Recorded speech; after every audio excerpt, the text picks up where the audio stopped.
if a Russian woman has managed to immigrate to a Western country on her own, she's gonna be pretty badass. She's gonna probably barking up the wrong tree there, folks.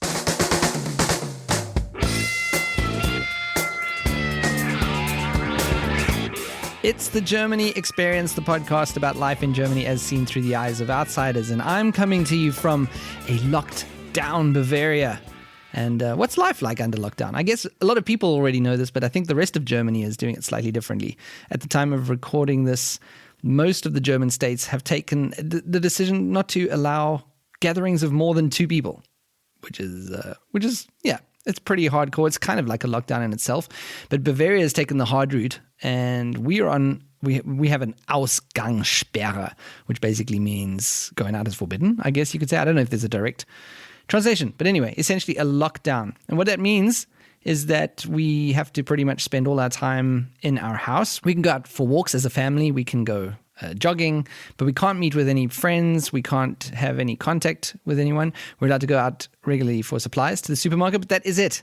The rest of the time, we're at home. So what's life like under lockdown? Well, the good side of things is there's lots of family time. For me, it's special to be able to see so much of them.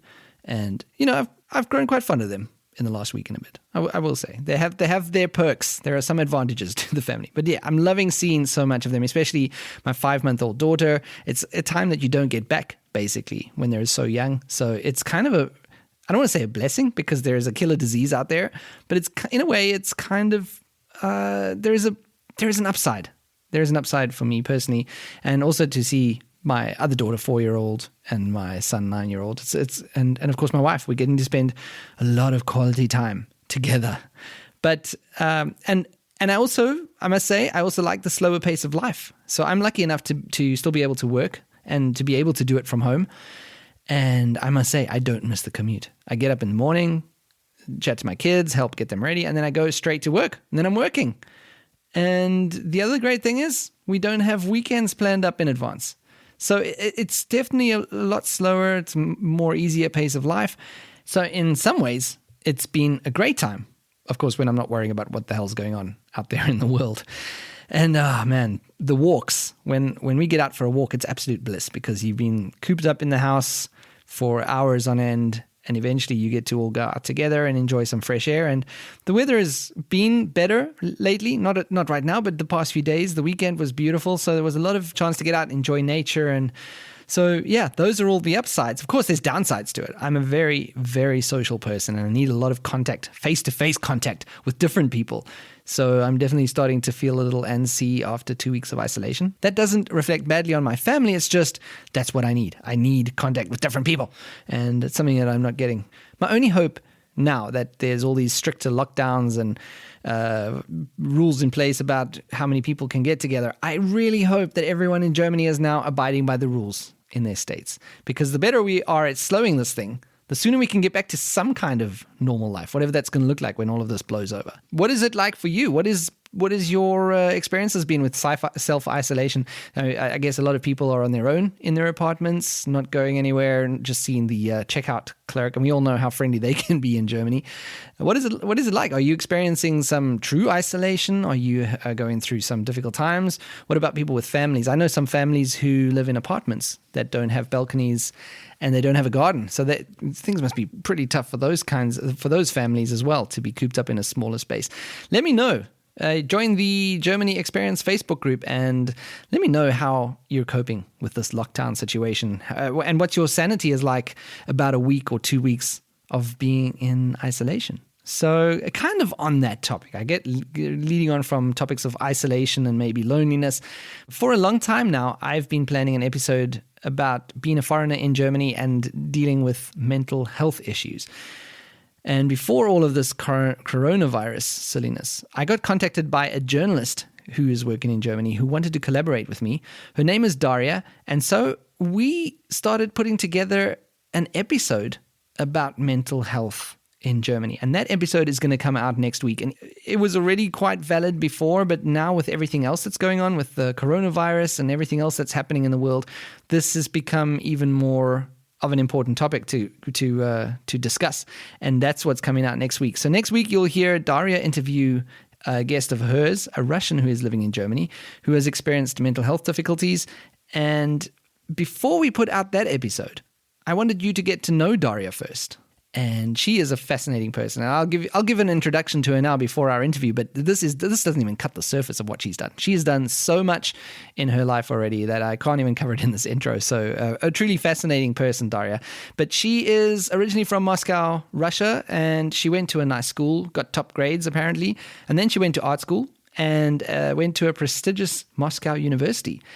After which she spent some time in China, where she realized that she actually loves writing. And it was at that point, more or less, that she decided she wanted to become a journalist. And that's when she found a master's program in Germany, and she moved over to Germany to study journalism.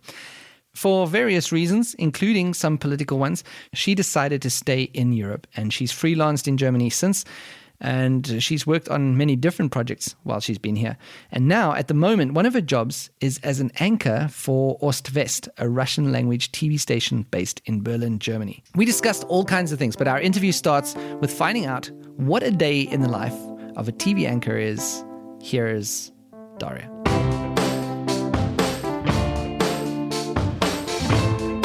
Since 2019, I started working as a full-time freelancer. My main workplace is a TV station called Ost-West. It's a Russian language TV station based here in Berlin. I present the news there on average twice a week. And it's just the normal evening news, 7 p.m., like what's happened mostly in Germany, in Europe, and at the world at large. But we kind of focus on Europe mostly. And that's specifically for Russian-speaking people in Europe or in Germany specifically? Yeah. For in Europe. I mean, we have a lot of viewers in YouTube as well, so those guys come from all over. Yeah. And it's European news in Russian. So we obviously report a lot about German politics because we're based in Germany. Sure. And we have the best access to it. Yeah. And what does a typical day look like for you? Is it? I'm trying to picture being you're an anchor person, but you're also putting together the news, selecting the news items. Is that correct? Oh yeah. So a news shift is usually I get my schedule for the week for a month, like on the last days of a previous month. So we just agree with it with my editor. And then when I have my shift on the news, I come at 10 a.m. To the office, and I open the agency news feed. It's one of the bigger Reuters or AP, whichever, and I see what videos do they have because they provide videos straight away. And then I also read what all the major publications are reading. And at around between 11:30 and 12, we discuss it with my editor. So I have usually 4 or 5 major things that I'm going to talk about in the evening. And then we discuss it. It's usually my editor and my director. So it's the guy who's responsible for the visual part of things. Yeah. And then I just start writing the news. We discuss on how we're going to show it, in which order and stuff like that. And then I sit down and write up everything. And I write a script. So I write opening line, on camera, I say this, then I go behind the camera and we show the video, and then I keep talking behind the picture, voiceover. I still keep talking. And then I put in quotes. So if someone said something and we have a video of that, we're gonna translate it and either put subtitles or actually translate, dub it into Russian. So translations are also on me. That's great fun, always.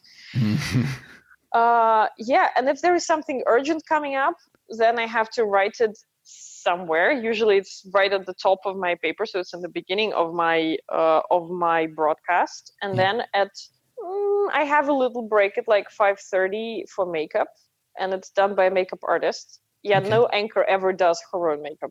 They all look so perfect because it's done by a professional out there, ladies. And that's why you can also not imagine how much they put on. It's really? Unbelievable. I would never put on that much stuff on myself. However, it makes me look fresh after a very hard day of work, which is great. Ta-da! I look glowing. I'm like, oh my God, who is that person? Definitely not me, who's falling off her chair because she's so tired. Because it's 7 p.m., it's been 9 hours. Yeah, that's a long day. with a break, but still. And at 10 p.m. I have to go on air and sound fresh and energetic and genuinely interested in the stuff we've been reading about all day. For 9 hours. And deliver it to someone. It's usually interesting if it's the stuff you care about. It's cool to talk, but you're also tired. And I guess it's a bit of adrenaline when the cameras are rolling and it's live and everything. So that changes that gives you a bit of energy, I assume. Oh yeah, at first, especially like my first few broadcasts they were like overloaded with adrenaline. Over the top. I felt like there was like a stone hanging over my head that's gonna like drop on it like any second. Yeah. It was absolutely like the ceiling's gonna collapse on me. It was absolutely terrifying at first. Eventually I chilled when I realized it's actually not happening. I'm like, okay, fine. I'm actually doing it. Yeah. But I guess you got to get used to that feeling. You got to get used to the fact that not only more confident in yourself of like how you're presenting and what you're saying, but also just like it's not a big deal if something goes wrong. Yeah, like you're not, I'm not a surgeon operating on brain cancer. Like, I'm not with my hands down some person's skull, and I'm not killing anyone or something. I mean, you could incite a riot. I'm probably not going to do it, though. Like, if I've done my fact-checking right, I'm probably not going to do it. And at least my attitude towards the viewers is always more like slightly more, is it like, news are interesting, but like keep your head on people. Like it's interesting. Let's think about it. Let's talk about it, and let's not run anywhere right now. I think that's a good approach. I really think that's a good approach. Sit down and have a conversation. Yeah. Yeah, but I have a rule, like I never read the comments because it's unbelievable how many, how do I call them? Grammar Nazis or language purists out there who are not going to forgive you for mispronouncing one word or like making a double take on a word. I get those. I once even had a guy who wrote me a personal message on Facebook saying that your charming lisp is the only redeeming quality of your horrible pronunciation. Wow. And I'm like, oh, you're charming, man. Yeah. Wow. That is insane that people write that kind of stuff. I'm amazed at his dedication. He went and found my Facebook profile. He clearly wanted to tell you that. He really wanted you to know about that. But he also wanted to give you a compliment, clearly, about your charming lisp redeeming yourself. My God. It's quite a lot of effort. I'm amazed at such people, honestly. Like, I would never have such dedication. No. No. I have like maybe a passing thought and then that's gone. I'm like, screw it. I'm not going to look for anything. Yeah, it amazes me on the internet what drives these people to really need to say things like that. What is it that's driving them to, even the people, the grammar Nazis that are writing at the bottom, like, do they feel better about themselves that they've corrected someone? I mean, that's crazy. I think so, yeah, because I think they assume that TV presenters are those glamorous divas who kind of have everything in their lives and they're like, take it down a notch. Yeah, look at you. They don't realize that we aren't glamorous at all. Like, we just are normal people with normal jobs, not even really high paid. Like, very few journalists are actually rich. Yeah. Yeah. And I guess you would also get, what about political commentary? If you're talking about a contentious issue, I should imagine there's a lot of that in the comments as well. I don't read those. Okay, so you're not. When we have we have a weekly show on our TV channel. I'm not doing that. Our chief editor is doing it on Wednesday. She has her own show for like half an hour, and she's discussing politics with people. And the feature of the show is that people can send in comments on social media, and she's gonna see them.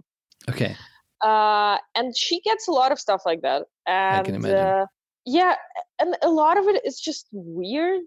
Like some people are I feel like a lot of people are just like spouting out their emotion, and I am amazed that my chief editor Maria, who can do it and who can answer those people, but I would just like, what am I supposed to answer to that?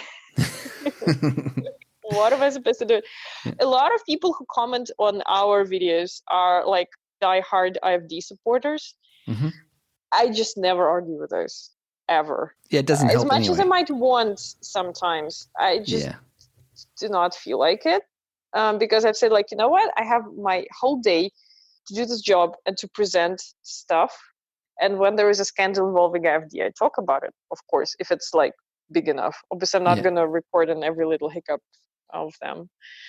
But if people still think the AfD are the best in the world, then you know what? It's their decision. Sure.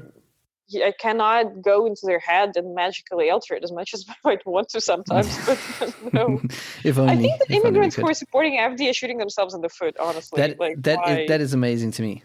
Now, when you got in touch with me, you mentioned your background to me and said you were wanting to collaborate, but you also said that you have a lot of interest in issues like diversity and human rights and that kind of thing. How did it come about that you developed an interest in these things, and what kind of diversity and human rights specifically are you talking about that are what is specifically dear to your heart? I have actually written quite a lot about. I mean, right now it's taken a bit of a backseat because of my anchor job and interest in podcasting. Right now, it's just slightly shifting priorities. But I wrote quite a lot in Russian about mental illness. I interviewed people with specific mental illnesses like PTSD, social anxiety, eating disorders. So I interviewed those people. For me, it was interesting to have their stories out there with also with a comment by professional psychologists who would kind of explain the background of this disease and, more expert view in it. Because in Russia right now, the conversation is changing. People are talking more about it. But 4 or 5 years ago, mental illness was a very new topic. Yeah, and quite taboo. Quite taboo, yeah. Right now it is breaking. There are a lot of people who are really, really fighting to break it, who are talking about themselves, who are revealing, coming out, I could say, as people with mental illnesses, and are very open about it, which I think is great. It is. And the human rights aspect in my case was always more of a feminist thing. Yeah. But so I wrote quite a bit about, interviewed people who were involved with the topic of gender violence, of people who ran shelters, for example, or like I interviewed the worker of Germany's, I think it was definitely at 2017, was the only crisis center for men who have experienced sexual violence in Germany. It's a very rare thing. I did an interview with them in Russian because in Russia it's unheard of. And something like that. I mean, a crisis center, not sexual violence against men. I understand what you're saying. Yeah, like no, you wish. Just to be clear, no. yeah. I made a big report about the HIV epidemic in Russia, which has a big human rights aspect to it, obviously, because it's mostly affecting pretty vulnerable groups. Well, not mostly, but a lot of the groups affected are fairly vulnerable, like drug addicts, for example. Yeah. So that kind of thing. It's just, to me, human rights stories are the most interesting because they're very dramatic. Yes, and emotive. Because they're emotive, and they also often allow you to look at something you're very used to at a very completely different angle. You realize how vulnerable people can be. I also love stories about everyday stuff, and I do it quite a lot with the news. We do a lot of like vox pops and speak to people in the streets about everyday things. But human rights stories are a way of telling stories about like big change and like really life-changing experience, and it makes you look at yourself in a different way. Yeah. So as a Russian living in Germany now, you've been here 6 years, I think you said, right? Yeah, almost 6 years. And I'm assuming that you're pretty fluent in German. Yep. Okay. So how many languages do you speak?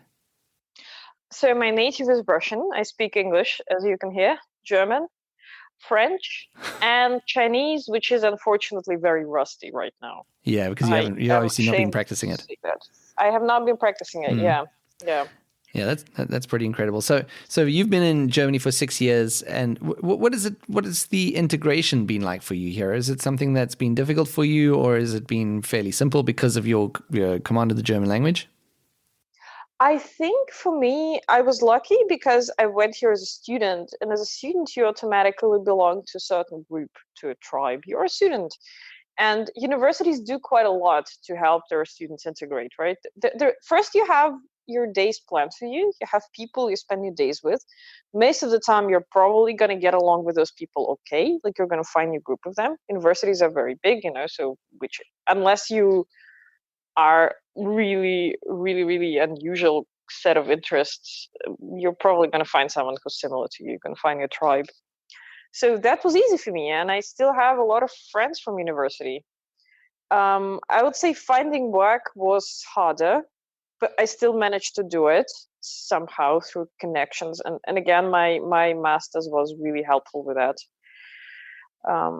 I got quite a lot of advice. We have a very supportive community also on Facebook of the alumni of our master's program. So it was fairly easy. Yeah, and German language, of course, helped hugely.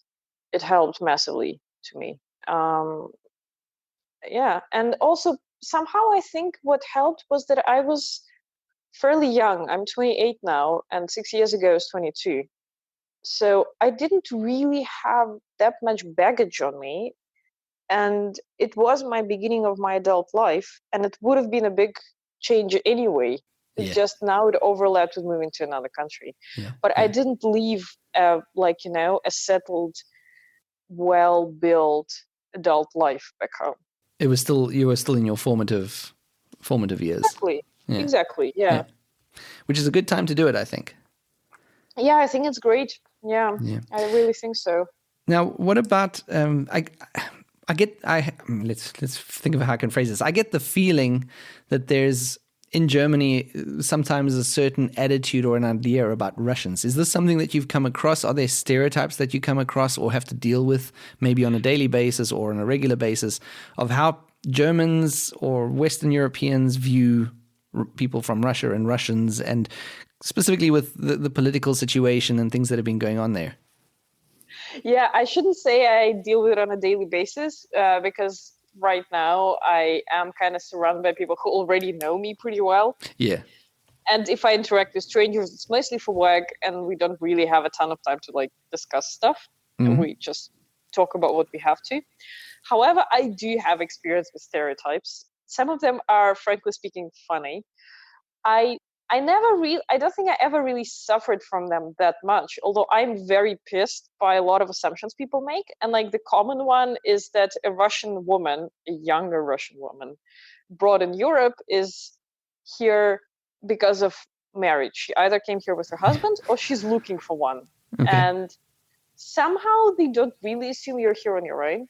Yeah. And I do not in any way disrespect women or discount them somehow who came here because of family reasons. Yeah, it's absolutely it's legit, valid too. and it's not easy as well. However, I do wish people kind of had a little bit more of an open mind. People come to Germany for all the different reasons. And also, if you're a Russian woman, there are women who do not want to ever get married for whichever reason they want. Yeah. I think my most hilarious encounter with stereotypes happened when I was single and I was going on dates quite a lot. I had one, frankly speaking, cringe-inducing date with a guy who proudly declared himself half German, half French in first minute of our conversation. Okay. And since the date, I got a rule that whenever I go on a date, I go to a bar or to a cafe where you can pay on the counter, you pay up front. Yeah. And why? Because in a place like this, you can leave at short notice. Okay, you can stand up and go. Instead of going to a sit-down restaurant where you need to ask for a bill and they're going to take half an hour to bring it. That's pretty good advice, actually. There you go, folks. You also get dating advice on this podcast. Yeah, guys, cafes and bars or exhibitions, somewhere where you can say, "Oh, sorry, my mom's calling. I have to go home right now. I'm out. I'm out." Yeah. Have a quick exit. Yeah. Think about it. Not a sit-down restaurant. That's second or third date when you already like this person. Yeah. When you know what you're dealing with. No. Yeah. Exactly. Yeah, because unfortunately, I made the mistake of going to the sit-down restaurant with that one. And he had this delusion, which I think is common for a certain specific group of Western men. I call them the disappointed Western men, who think that feminism has messed up their lives and Western women are spoiled by feminism. And they imagine that Russia is this promised land of patriarchy somewhere out there in the East. Some also have the same ideas about East Asian countries. I'm pretty sure I heard the same from my friends from Thailand. And they imagine that Russian women are those innocent little daisies that are gonna look in their mouths just because they're men and an exotic men from the West. Who's gonna be the knight and showing armor for them, and they're gonna be impressed by everything they say. They completely disregard the fact that if a Russian woman has managed to immigrate to a Western country on her own, she's gonna be pretty badass. She's gonna probably barking up the wrong tree there, folks. She is probably tough, very ambitious, and really knows what she wants in this life, because otherwise you just don't make it. You don't make it for the grindstones of the immigration. And that mindset probably comes across pretty soon. You said with this guy probably it's pretty obvious pretty soon that that's what they're trying. It was immediate. He was hilarious. I was like, he was cartoonishly funny, like this one. I scored there. He was like the gem of my collection. Oh, you'll do nicely in my stories collection. Yeah. It was actually disappointing because before that we texted on Tinder and we had like a really hot conversation. And he was really hot. He looked amazing, like Calvin Klein model. Checking off the right boxes so far. Yeah, I was really excited going to the date because I thought I was gonna go to bed and have sex with a really cool looking guy, and then he opened his mouth and kind of really killed everything. No. Oh, that is fantastic. It's embarrassing that people are thinking like that, but there you go. That's probably what they're trying to do. That's exactly what they're trying to do. Yeah, and he asked me something like, "So you think yourself you're a real feminist?" I'm like, "Yeah." And there were all those weird conversations, and he had those weird ideas that Russia is the country of like real men and real women. And I was dragged down I'm embarrassed to admit that I was dragged down that rabbit hole and tried to like prove him wrong. Yeah, which I honestly think was a waste of breath. With those guys, with those kinds of guys, it's been a mindset for way too long, and it's never going to change. And like you're not going to change it over one conversation. He's just going to think I'm like one horrible person who's ruined one evening of his life. And he's not going to do any thinking and analyzing and draw any conclusions out of that. No, and I've met a couple of there's a distinct lack of self-awareness for people like that as well, generally. Yeah. And it was a massive disappointment for me because I said he looked amazing. Yeah. Oh, like so good.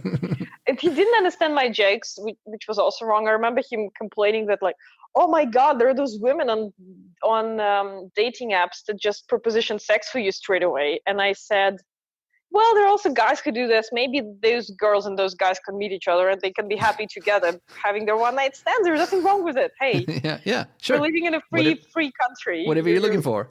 Yeah, like why not? And he looked, and I said it as a joke, and he looked at me very seriously. I said, no, it's worse when women do this than when men do this. And I'm like, no, it's not worse. I just automatically no, of course it is. Women are meant to be supposed to be passive. And I'm like, okay, next subject. Check please. I was really taken aback. I was expecting a very lighthearted, funny conversation. Yeah. And then suddenly slided into like feminism and gender rights. And I'm like, why? What? Where did this come from? This was not where it should be going. Really, like, why even have it? Goodness, honestly, this guy was. And I think he was also pissed because he was not really getting laid. And if this is how he behaves on dates, I'm not surprised in Berlin he's not getting anything. At least maybe even pretend if you're getting a hint of which way this is going, just pretend that you're like not talk about the weather. Good advice. Talk about the weather. Sport and weather. You can't go wrong with sport and weather. Yeah, sport, weather, movies. Good. Perfect. So when you got in touch with me, we were chatting on Facebook, and then you said to me that you don't really use Facebook that much, and you kind of shut it down because of a stalker. So you've had some other bad experiences. Oh yeah. I kind of use it to communicate with people, but I'm not like super. I'm kind of active in groups, but I'm not really publishing a ton on my own page. Yeah, I had to do with a stalker. It was back in Hamburg. It was like 5 years ago. Out of the blue, I commented on something in some group, and some guy wrote to me asking. His question sounded very benign. He was asking something about traveling, and I said, "Sure, yeah, send me your questions. I can answer those." And after that, he just started asking me out on dates, and I said, "No, I couldn't go. I literally had no time. It wasn't even." I think it wasn't even clear it was a date. He was like, yeah, let's go to a concert. And you could think that he was trying to make friends because at the Hamburg student, milieu at the time, it was funny. Also, I did not expect a date offer from a complete stranger on the internet. No. Well, because it's a dating app. I'm like, no. And then, yeah, I understand some people feel lonely, and that's the way they try to make friends. Putting themselves out there and whatnot. Yeah, exactly. And I genuinely didn't have time, and I turned him down. I said, no, I'm sorry, I just don't have time to go out and date. And it was quiet. And then after some time, I went to a movie with a guy I was seeing at the time and his friends. And then he wrote to me saying, "Oh, I saw you at the movies the other night." Oh my God. Oh my God, he recognized me in the crowd of people, which means he's probably watched a lot of my pictures. Yeah. That's the only explanation. Because I don't know, maybe other people are better at it, but like I'm bad at remembering people's names and faces. Yeah. I would probably, unless it's a celebrity, I would probably not recognize the person. Yeah, no, I wouldn't do it. And it means that he's seen my profile a lot. Yes. And that kind of freaked me out a bit. And if that stopped there, I wouldn't think twice about it. However, he continued. He asked me out again. I said, sorry, no. And then he suddenly turned really aggressive. He was writing me things like, bitches of you like to be chased. Oh my God. That's when I genuinely got scared. Yeah, that's terrifying. I'm not very strong. I live alone in Hamburg. What, he can attack me and rob me or whatever, beat me up or anything. And I would be defenseless against him. Also, the worst part was that I didn't know how he looked, so I couldn't spot him in the crowd. Yeah. And he could spot me. God, that's terrifying. It was really unpleasant. And I remember looking over my shoulder because I knew I was studying at Hamburg. He knew I was studying at Hamburg University. He could follow me. It's not that hard. And he was really aggressive and then apologizing, and then really aggressive again. And yeah, that's not a good sign either. He wasn't leaving me alone. It was so weird. Yeah. And eventually I wrote about him in a couple of women-only groups in Hamburg on Facebook. And it turned out that he stalked at least 2 other women. Okay. All right. And the creepy part is that we all kind of look similar. We have Ooh. Yeah, we all have brown eyes, dark hair, and pale skin. And it's weird. He has a type, which is even worse than not. It's that makes it way more creepy because he's actually specifically targeting some people for who knows what reason. It's that's very unsettling. Yeah, God knows what goes on in the mind of his. I really have no idea. And yeah, it's just scary. Did he just stop messaging you in the end, or eventually he stopped? But I blocked him everywhere, and I actually managed to get him out of a few expat groups where he was looking for girls. I wrote to the administrators and said, "Kick him out, please. Get rid of this guy." Yeah. Because at some point he was messaging me quite a lot, and it was really unpleasant. And then months after that, it was right before I was leaving for Berlin, actually. Some completely random guy came up to me in the Hamburg library he was working. And then only later, he looked at me and said, "Are you Daria?" And I'm like, what?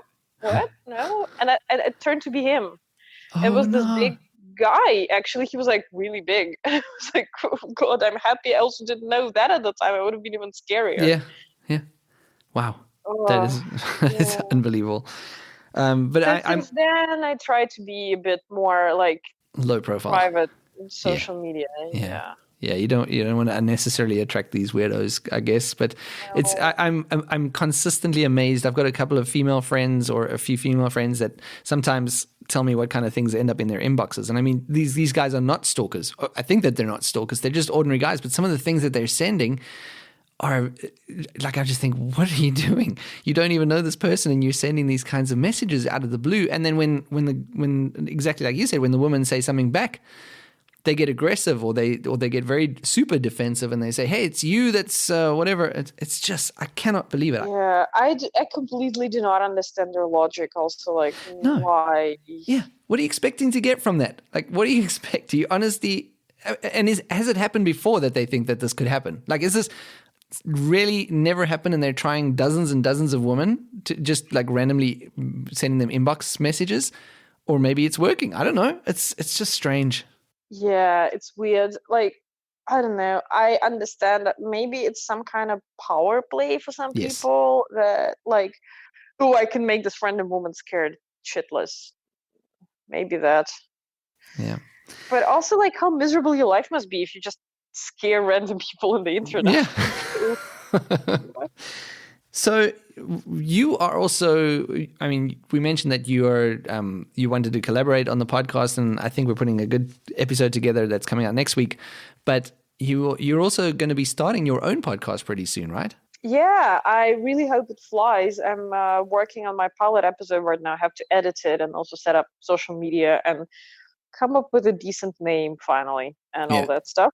But what I can tell now is that it will be a series of interviews with people who switched to craftsman business working from office jobs. So it's important for me that people made this transition kind of later. So they had a job somewhere in the office that was some kind of corporate thing, like everyday stuff, like white collar jobs, and then they decided to do whatever they do, be it woodworking. So my pilot episode is with a woodworker who used to be a journalist and actually chief editor of a women's magazine in Estonia, but she's now in Berlin and she's a woodworker and she's teaching woodworking, and she's also selling her stuff, so jewelry and like small items she makes, and she's developing a collection of furniture with her boyfriend or partner.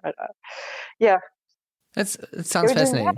There's lots of stories there. I can imagine there's lots of stories there, like how people originally learned their craft, why they didn't follow it as their life career, and then what brought them in the end to that, to doing it in the end. That's pretty cool. Yeah. It's always very interesting paths that people take because, for example, this person I interviewed, she actually learned woodworking much later. Like, she didn't do it as a child at all, but then she met this man who was also a carpenter, and they decided to go into this business together, and she learned woodworking from him later. She was like, I think in her 30s when she did it. And it's all possible. Some people probably learned something early in life and went back, and then went to corporate jobs and then went back to craftsmanship. It's so many different options out there, and also so many interesting life stories, because why you decide to do it is also different. Yes. If people want to follow you, Daria, where can they see it? Because that podcast's not out, but obviously you'll be announcing it when it does come out. Where can people follow you? Well, they can follow me on Facebook. Like, if they can add me as a friend. My podcasting stuff I'm gonna be putting out public, and my Facebook name is Daria Sukhova. It's not my real last name. Okay. They can do that. They can also follow me on Twitter. Twitter is at @Marinetmaya. Okay. It's kind of funny. I'll put them all in the show notes. You can put them all in links. Yeah. And I will definitely publicize my podcast in there, Twitter for sure. Cool. So I'm very excited for people to hear the episode. You had a very interesting interview with someone who has had some hard times with mental health issues, and it was a very insightful interview and discussion. So I'm really looking forward for people to hear that. Thanks so much for your time, Daria, and for collaborating first of all, and then also coming on as a guest. It's been great to have you. Yeah, thank you. It was really fun talking to you. Look out for that episode next week about mental health in Germany featuring Daria's work. You can join the Facebook group, The Germany Experience, to discuss episodes that come out. Join my newsletter to get monthly updates, and no spam, people. No spam. Music in this episode, theme song by my band, 10 Cent Janes. Other music in the episode, Until the End, by Ryan Anderson. And you all need to stay healthy, and auf Wiederhören.